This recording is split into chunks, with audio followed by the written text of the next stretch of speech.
이 아침 우리에게 주신 하나님의 말씀은 신약성경 누가복음 5장입니다. 신약성경 누가복음 5장 1절에서 11절까지의 말씀입니다. 찾으셨으면 우리 한 목소리로 천천히 합독하시겠습니다. 무리가 몰려와서 하나님의 말씀을 들을새 예수는 게네사렛 호숫가에 서서 호숫가에 배 두 척이 있는 것을 보시니 어부들은 배에서 나와서 그물을 씻는지라. 예수께서 한 배에 오르시니 그 배는 시몬의 배라. 육지에서 조금 떼기를 청하시고 앉으사 배에서 무리를 가르치시더니 말씀을 마치시고 시몬에게 이르시되 깊은 데로 가서 그물을 내려 고기를 잡으라. 시몬이 대답하여 이르되 선생님 우리들이 밤이 새도록 수고하였으되 잡은 것이 없지만은 말씀에 의지하여 내가 그물을 내리리이다 하고 그렇게 하니 고기를 잡은 것이 심히 많아 그물이 찢어지는지라. 이에 다른 배에 있는 동무들에게 손짓하여 와서 도와달라 하니 그들이 와서 두 배의 채움에 잠기게 되었더라. 시몬 베드로가 이를 보고 예수의 무릎 아래 엎드려 이르되 주여 나를 떠나소서 나는 죄인이로소이다 하니 이는 자기 및 자기와 함께 있는 모든 사람이 고기 잡힌 것으로 말미암아 놀라고 세베대의 아들로서 시몬의 동업자인 야고보와 요한도 놀랐음이라. 예수께서 시몬에게 이르시되 무서워하지 말라. 이제 후로는 내가 사람을 취하리라 하시니 그들이 배들을 육지에 대고 모든 것을 버려두고 예수를 따르니라. 아멘. 여러분, 당신의 생각이 당신의 인생을 결정한다는 말이 있습니다. 이 말은 오늘을 어떻게 생각하고 살아가는가에 따라 내일의 내 삶의 질이 결정된다는 말입니다. 여러분 학교 다니시던 시절 칠판 위에 걸려있던 그푼이 혹시 생각나시는지요? 아마 대부분 그푼들의 내용은 다음과 같았을 것입니다. 하면 된다. 시작과 끝을 한결같이 오늘의 노력은 내일의 결실. 이처럼 학생들을 격려하는 그푼들이 대부분이었을 것입니다. 그러나 2000년대에 들어와서 교실에 걸린 그푼의 내용도 달라졌습니다. 네 성적에 잠이 오냐? 30분 더 공부하면 남편 직업이 달라진다. 10시간 공부하면 S대, 8시간 공부하면 Y대. 이렇게 특정 직업이나 대학에 서열화를 부추기는 웃지 못할 그푼들도 생겨났다고 합니다. 우리가 인생을 살아가면서 내가 할 일, 내가 아니면 안 되는 일이 분명히 있습니다. 학생은 공부를 열심히 하면 되고 직장인들은 직장 생활을 열심히 하면 되고 군인은 최선을 다해 나라를 지키면 됩니다. 이렇듯 각자 자기가 맡은 일에 마음을 다하고 최선을 다해 살아간다면 그 분야의 최고가 되고 또 그 사람은 성공적으로 살아가게 될 것입니다. 새벽 이른 시간부터 바삐 움직이는 사람들, 그리고 하루의 일을 마치고 가정으로 돌아가는 대부분의 사람들의 모습을 보면 하루를 열심히 지내고 최선을 다합니다. 그렇지만 그 속에는 끊임없는 경쟁 속에 힘든 하루하루를 살아가고 있는 우리들의 모습을 들여다볼 수 있습니다. 지금 우리가 살아가는 이 시대는 점점 더 치열한 경쟁을 해야 살아남는 시대입니다. 치열한 경쟁을 위해 그러면 우리는 무엇을 해야 합니까? 우리는 내일을 준비해야 합니다. 이 자리에 계신 저와 여러분 모두는 내일을 준비하는 사람들입니다. 그렇다면 내일을 위해 우리가 무엇을 준비하고 깨달아야 하는지 오늘 누가복음 말씀을 통해 같이 알아보겠습니다. 먼저 우리는 실패를 겪음으로 내일을 철저하게 준비하게 됩니다. 오늘 말씀 누가복음 5장 5절 말씀을 같이 다시 읽겠습니다. 시몬이 대답하여 이르되 선생님 우리들이 밤이 새도록 수고하였으되 잡은 것이 없지만은 말씀에 의지하여 내가 그물을 내리리이다 하고. 아멘. 밤이 새도록 수고하였으되 잡은 것이 없다. 이 말씀은 열심과 정성을 다해 노력하고 열심히 살았지만 실패했다는 참 안타까운 고백입니다. 프랑스의 철학자 가브리엘 마르셀은 이렇게 말합니다. 성실이 인간의 근본이라고 말입니다. 그는 성실하고 부지런하고 열심히 살면 반드시 성공할 수 있다고 가르쳤습니다. 그러나 그렇게 믿고 살아온 사람들에게 오늘 베드로의 말씀, 밤이 새도록 수고했지만은 잡은 것이 없다. 이 말씀은 성실하고 부지런하고 열심히 살아도 실패할 수 있음을 얘기하며 성실이 인간의 근본이라고 믿던 사람들 뿐만 아니라 많은 이들을 당황하게 하는 말로 들릴 수 있을 것입니다. 예수님의 제자들은 성실하고 부지런한 사람들이었습니다. 그들은 밤새도록 갈릴리 바다에서 그물을 던졌습니다. 그럼에도 불구하고 단 한 마리의 물고기도 잡지 못했습니다. 어느덧 해가 떠오르고 그들은 피곤해 지쳐 그물을 끌어올리고 해변가로 배를 향했습니다. 이 모습을 우리가 잠시 상상해 보면 베드로와 그 일행들이 얼마나 상심하고 낙심하고 지쳤을까 하는 생각에 안타까운 마음이 듭니다. 한편 우리들의 모습도 바라보게 됩니다. 해밍웨이의 소설 노인과 바다, 이 소설에도 노인이 사투 끝에 잡은 커다란 청새치가 항구로 돌아오는 길에 상어들에게 모두 빼앗긴 실패한 이야기를 다루듯이 이 세상은 최선을 다해서 노력해도 실패할 수 있는 곳임을 우리는 깨달아야 합니다.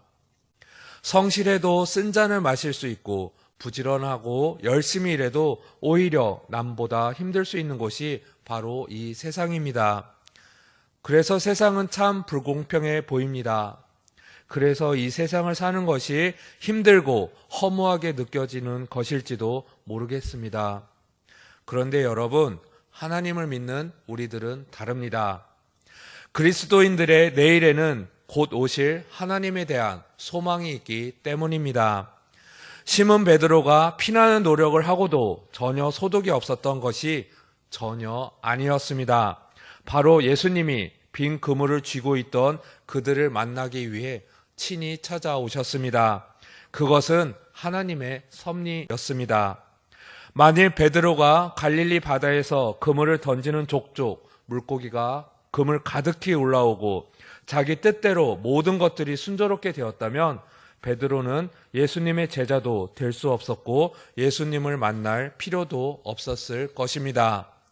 그러나 오늘 말씀을 통해 우리 모두는 그물을 던져도 물고기가 나오지 않아 낙심하고 실패감에 빠져있던 베드로의 모습은 실패가 아닌 바로 하나님의 축복의 손길을 위한 일이었음을 우리 모두는 새롭게 깨달으셔야 합니다. 여러분, 내 뜻대로 내 생각대로 되지 않는다고 해서 포기하시면 절대로 안 됩니다. 오히려 실패를 통해 성공할 수 있는 기회가 생긴다는 소망을 가지셔야 합니다. 갈릴리 바다에서 지치고 낙심하고 있던 베드로 곁에 서 계셨던 예수님은 지금 이 자리 여러분 곁에도 동일하게 서 계십니다. 여러분 모두를 사랑하고 계십니다. 우리가 세상을 살아가는 것이 힘든 이유는 내가 생각한 만큼의 물질이 없어서입니까? 아니면 내가 먹고 싶은 만큼의 먹을 것이 없어서입니까? 그 어느 때보다 풍족함으로 살아가는 시대이지만 이 시대는 예수님 없이 노력하고 시도하고 무엇인가를 추구합니다. 바로 내가 주인이 된 시대를 살아가고 있습니다. 그렇다면 예수님이 우리를 버리셨나요? 그래서 우리가 힘들게 살아가고 있는 것입니까? 아닙니다. 오늘을 사는 현대인들은 예수님을 잃어버린 것이 아니라 스스로 예수님을 버리고 내가 주인이 되었습니다. 미국의 유명한 빌리 그레이엄 목사님은 이렇게 말씀하셨습니다. 나는 나의 미래를 모릅니다.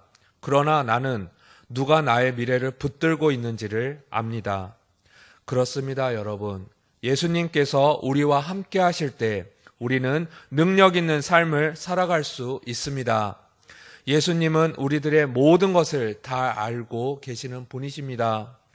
베드로가 밤이 새도록 수고했음에도 불구하고 아무것도 잡지 못했는지, 왜 실패했는지 베드로는 이해할 수 없었을 것입니다. 하지만 그 모든 상황들을 예수님은 다 알고 계셨습니다. 그뿐만 아니라 예수님은 어디서 어떻게 해야 하는지도 다 알고 계셨습니다.